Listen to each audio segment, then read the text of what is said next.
All right, guys, stand by for live in 5, 4, 3, 2, 1. And good morning, everybody. Welcome to TGD Today. It is Tech Talk with Dr. Grind, Al Cloyd himself, and we got the doc in the house. Good to see you, buddy. Hey, good to be here. Good to be here. Well, and of course, we've got the old man, HR3. How you doing, sir? I'm fine. How are you? I'm good. We've got a very special guest today and a very exciting product to talk about. Definitely. Cork Tree. Yes. Cork, C-O-R-K, Tree Putter Grips. The Cork Tree. The Cork Tree Putter Grip. Yes, sir. And we've got one of the co-founders, Mr. Darren McEntee, joining us from Hong Kong. Cool. Darren, good morning, good evening. Good morning, good evening, gentlemen. And we say good evening. Introduction, actually. I thought I was in some kind of sci-fi movie for a minute. It's good stuff. It was great. We have great producers. Heck yeah. No doubt about it. That was the shortened version. The main intro is 4.5 minutes long. Yeah. You definitely got to check that out sometime. It's quite entertaining. Brilliant. Yeah. So, Darren, first off, thanks for joining us. Thanks for taking some time. I know it's late. It's really late in the evening, your time. But It was a pleasure. It's I was asked to be available and give ourselves a chance to introduce what we're doing to you. So I really appreciate your time as well. Well, let's jump right into the introduction. No Definitely. doubt about it. Definitely. Cork Tree Putter Grips, and it's very new for us. Would you say, Hugh? It's in very the new. U.S. market. Lamont talked to me about it a few weeks ago. Right. After he had met Darren and them when they were in Phoenix, and said, I'm going to get one and have one for you when I get some. I want you to try it and this, that, and the other. And Mary Beth Lacey sent me a note saying, would you like to speak with Darren? And so we're going to use this opportunity to learn much more about it. Darren, give us a little a summary of how the company got started and what got you into this. Well, the company got started about 3 generations ago. The gentleman called Nuno Nascimento. He's from Portugal, where 60% of the world's cork comes from, typically used for cork stoppers in wine bottles and champagne and so forth. So Nuno's grandfather actually planted a number of cork seedlings many, many years ago. Today they have 1,200 acres of cork trees. Wow. It's actually a cork tree forest in Portugal, in the south of Portugal.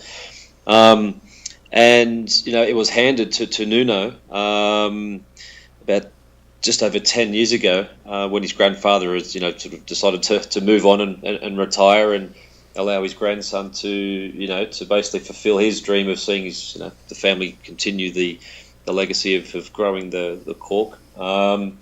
So I met Nuno about 2 years ago at a German golf show with one of the businesses that we have in golf. And Nuno was one of the first users of this other product, and we got talking, and I didn't know who he was at the time. And cut long story short, he introduced me to his booth, and he won all these awards for these cork leather golf bags, and they looked like nothing I'd ever seen before. And he had all of these European design awards and product show awards.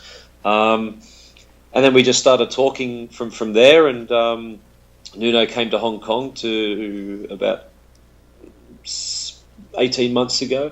He was interested for looking at distribution for his other cork products, bags and head covers and other sort of things, all things cork. And then with another gentleman, another colleague and friend of mine, Mark Bozier, who's a British PGA. He's been in the business for a long, long time. The three of us were just talking over in Nuno's hotel about what else we could do with cork, and Nuno produced a solid sort of cork grip. There's been a few solid cork grips around, right? For probably 20 years now. But sure. Typically how they're manufactured is they have essentially like a solid cork ring that you find in champagne and wine bottles, and there's a hole that's drilled in them, but very, very difficult to produce with a high accuracy, and they tend to break very easily, right. And they're you're fairly limited with what you can do with them. So within just that discussion, we started pulling apart different different putter grips, and Mark suggested, why don't we just take this cork leather material that's used in other things like flooring and shoes and clothing and Actually, Cork's also used insulation in the air and the shuttle, the space shuttle, which I didn't know until I met Nuno. Interesting. So we just took this cork leather and wrapped it around a traditional putter core, and the light sort of went on, and we thought this looks pretty cool. So we played around with different patterns, and then started stamping different colours and different logos on, and eventually we thought, let's make some cores, some underlistings. Let's make some nice coloured embroidery on the cork leather. Let's try different mixtures and materials that would help to improve the feel and the playability of the cork leather in the hands when it was attached to the grip. And it's basically been about 16 months now, since we got together and came up with what we have now, which is these. We have currently 13 sort of items, basically 4 standard designs, 4 standard sizes, and 4 different colours. And we started just handing them out to a number of the PGA pros that we know, and Mark Bozier has, as I mentioned before, he's one of the 3 founders. He knows a lot of the pros and has been around a long time. Right. And, does a lot of manages players and organises tournaments as well. So we currently have almost 50, or just over 50 tour players from the European Tour, Asian Tour, One Asia Tour.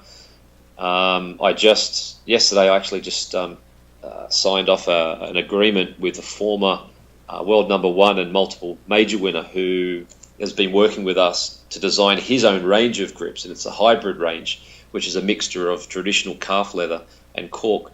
So we've actually been working, for over a year with tour players on improving the performance. The first professional we had on board was China's former number 1, which is Liang Wenchong. Right.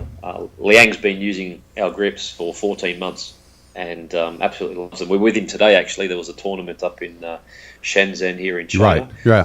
And we were up with them, and we saw Bubba up there, of course. He comes here every year. So we've got, we had a bunch of guys today that we were playing with, we were working with, and they absolutely just swear by the grips now, just because of their playability when, the hands are hot and sweaty and in humid conditions. Cork is, just its natural properties just make it, superior in terms of its playability when, especially in hot and humid conditions, and when the pressure's on and the hands tend to get a little tighter and the hands start to sweat, the cork just helps to to relax the hands and the arms.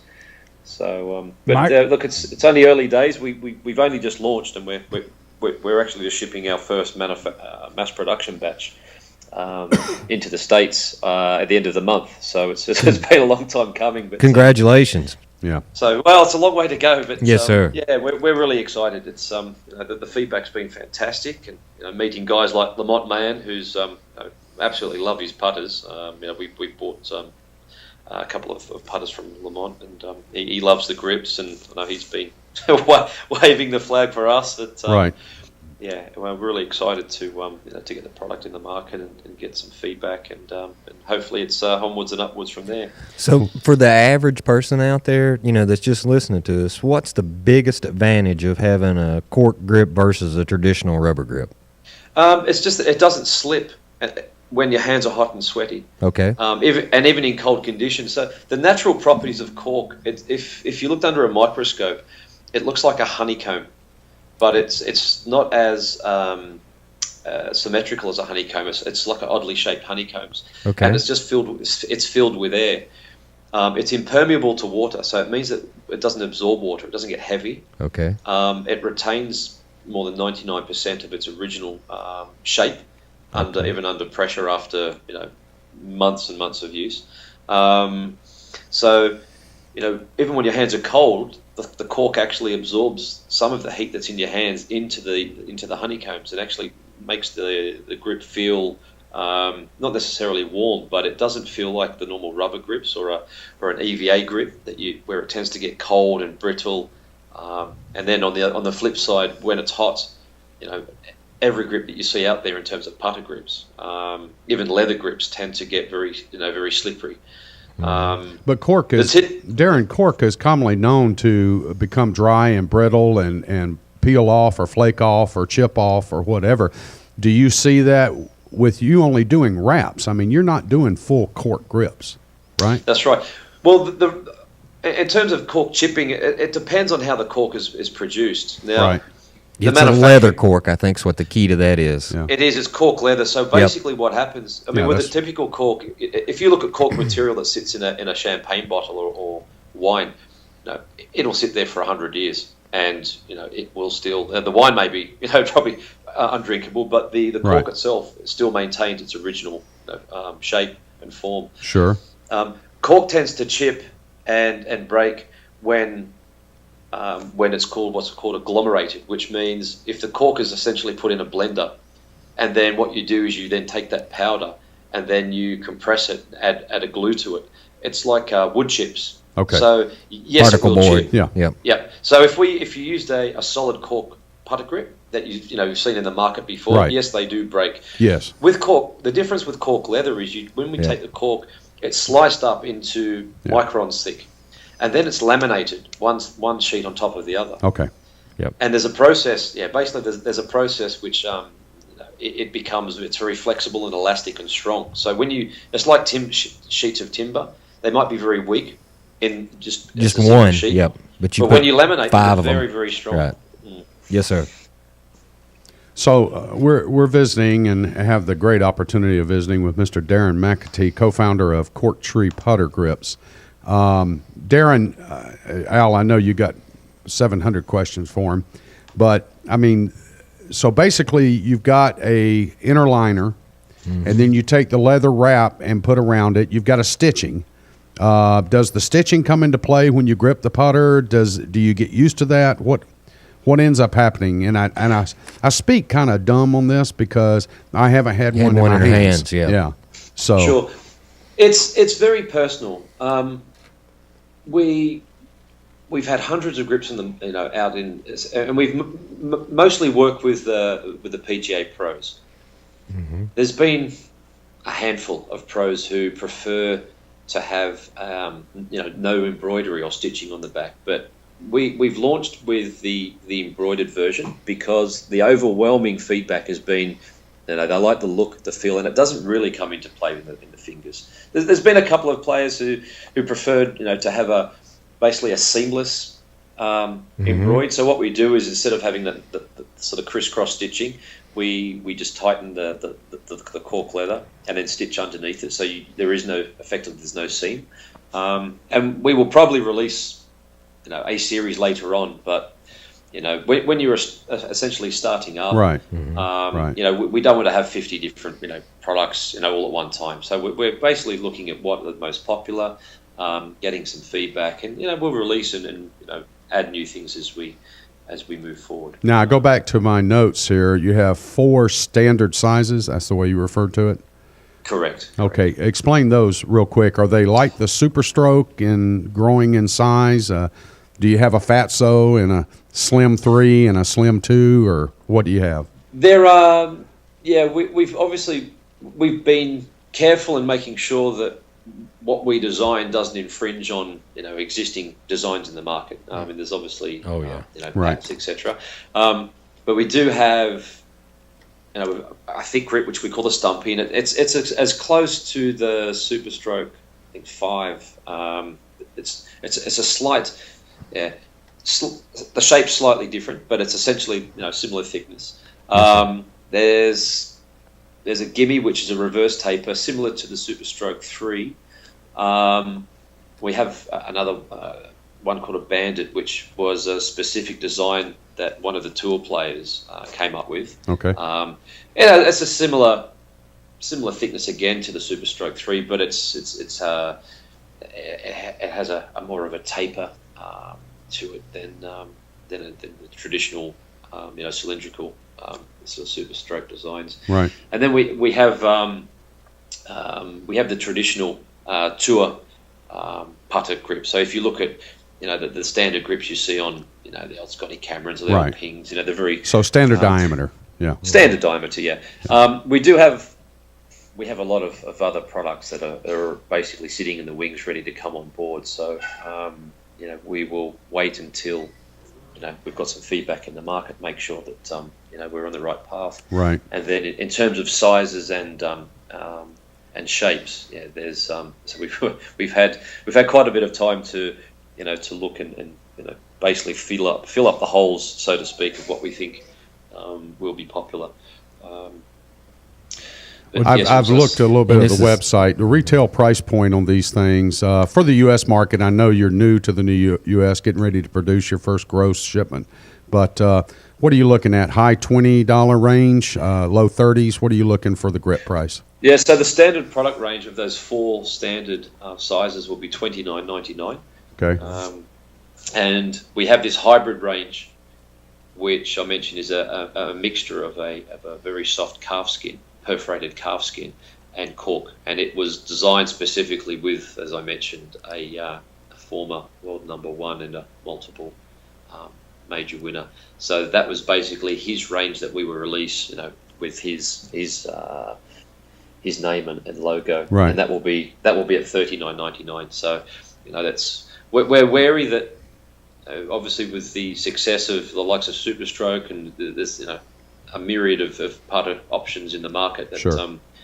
It's a trade-off. We know it's in the premium end of the market, but we think that the performance and the durability and reliability of the product will justify that. Well, Darren, I promise I won't give away your secret of who the major winner is, because I do know, but. You'll find out in a couple of weeks. Oh yeah. Well, I found out through a mutual friend that we've mentioned, but he's just trying to boast. Darren, but the thing that I talked to Lamont about it, and being a former tour player and doing that, the thing that bothered me with the cork was, is it going to be too light? And not give you the proper feel. And then when he explained it to me, and now I've sat here and just listened to you explain how y'all have done this. I think this could be a brilliant idea as far as the feel product and what it's going to give you from feel, because it's not going to be so light yet with the little bit of leather wrap and whatnot with the combination. Yeah. I think I agree with you. I think you're on to something. You still got your inner liner and all that, and you got the underlisting. Yeah. Darren, can we back weight these grips like we see with some of the other grips that were on the market now? Yeah, we've already gone down that path. It's something that we will be looking at. Down. We're not sure exactly when, but there are options for weighting, counterbalancing, right. Whatever the terms we want to use. But, right. A lot of times, it's done before the grip's usually put on, but there are some grips now that do incorporate a counterweight in them. Well, I agree. So obviously the diameter of the slip-on, would incorporate any type of back weighting that you would put on the end of the shaft. Yep. Usually the back weighting will go internally inside the shaft, so it does not affect the. Got it. The diameter. The butt diameter would still be a 600 or a 580. Right. Right. Yeah. Yeah. We've my background in manufacturing has allowed us to we actually have a joint venture company where we actually produce our own underlistings, and so our factory wasn't originally designed for producing puncher grip cores or underlistings, but we have the capability. So what we're able to do is we've been playing around for quite a while with different materials of rubbers and EVAs, and obviously materials that have been used in grips for many years, and working with a company who's one of the experts in sports biomechanics, and looking at adding weights and just trying to find what the happy medium is for the mass market. It's a lot harder to produce something for the mass market because you're trying to obviously keep appease everybody. happy. Right. Yep. Exactly, and you can't do that. So sometimes it comes down to more of a marketing decision than really what you would like to. You can't customize 100% for every single user, but we're trying to get as close as possible. Whereas with the dealing with pros one-on-one, we can design something very specific for them. So, Darren, if you don't mind, give us contact information as far as where can we find you, where's your website, what can the customer, what are their options on that website, things of that sort. If you would give us that. So our website is corkputtergrips.com. So that's Cork, C-O-R-K, putter, P-U-T-T-E-R, and grips, G-R-I-P-S. So corkputtergrips.com. We have consumers can go onto our website and buy directly. We have basically stock heading to Amazon at the end of the month. So my suggestion is if people are willing to go online and they want to make a purchase now, they can. The product will be ready in the stores on the 1st of May. In Amazon store on the 1st of May. And we're including free delivery for a sort of limited time to help get the product in the market. There will be a number of retailers that will stock the product. That announcement will also be made on the 1st of May. So do we anticipate private pro shops, or do we anticipate big box retailers, or what should we? There's a combination. So the big box retailers will just take the standard product plus the hybrid grips that I mentioned before. Right. And we're really waiting to do. So we're waiting to make this announcement with our with this, as I mentioned, the former world number one. And really go to market together. So that's why we've somewhat been waiting as well. There are a number of individual pro shops around the country that will be stocking the product. There is also we also private label products. So if a country club wanted their own logo or embroidery on the front, then we can add their logo or add the name. So we remove cork tree from the front and replace it with whatever the country club or the that was a question I have as far as privatization. Yeah, no doubt about it. And then another thing that I'm kind of noticing is that they're a very green company. The one of the main reasons for the for using this product is for the environment. Well, I think it's brilliant. It's another new product that I'm very thankful and happy that we could bring to our listeners and our viewers here. Definitely. And we get excited. Anything new or outside the box, we love. Yeah. Darren McEntee, I can't thank you enough for joining us here on Tech Talk with Al Cloyd. Appreciate you staying up late, bud. No, a pleasure. Thank you, Al, and Hugh, and George. And yes, sir. We'll get some grips down to you. And as I said, I'm over that way in a couple of weeks. I'd love to meet up with you guys. Come by. Let's hook up. Sir. Let's hook up. Definitely. That'll be fantastic. Let's hook up. Let's get some samples, and actually, we'll do a follow-up show to this. Let's do it. Put them in play. Let's do it. Okay. That sounds great. We've been visiting with Mr. Darren McEntee, of course, co-founder at CorkTreePutterGrips.com. And this is something definitely all of our listeners and viewers need to look into. I think it's a brilliant idea, frankly. So, Al, thanks so much for putting this together. Thank you. Good seeing you. HR3, thanks, bud. Always. Appreciate your time. Of course, we want to remind you, TGD Radio and TV are produced and broadcast by the Zeus Radio Network for thegolfdirector.com. When visiting The Golf Director, be sure to check out our featured course pages, where you'll find up-to-date information about course conditions, specials, and much more. Hey, need help with your next golf vacation? Just call Dave. Give us a call, 844-GO-GOLF-1. That's 844-464-6531. All of our programming is archived for listening and viewing on demand. To catch up on any show you may have missed, click on the TGD Radio or the TGD TV tabs in the menu screen at thegolfdirector.com. We're now available on over 1 billion devices, that's with a B, at iTunes, Audio Realm, TuneIn, YouTube, Ustream, Roku, Blueberry, and, of course, the Myrtle Beach Golf app. For Big D and Jeff behind the glass, Al, Hugh, and George, we want to thank our guests, of course, Mr. Darren McEntee, and we want to thank you for joining in and tuning in today. There's more TGD golf news and information coming up next.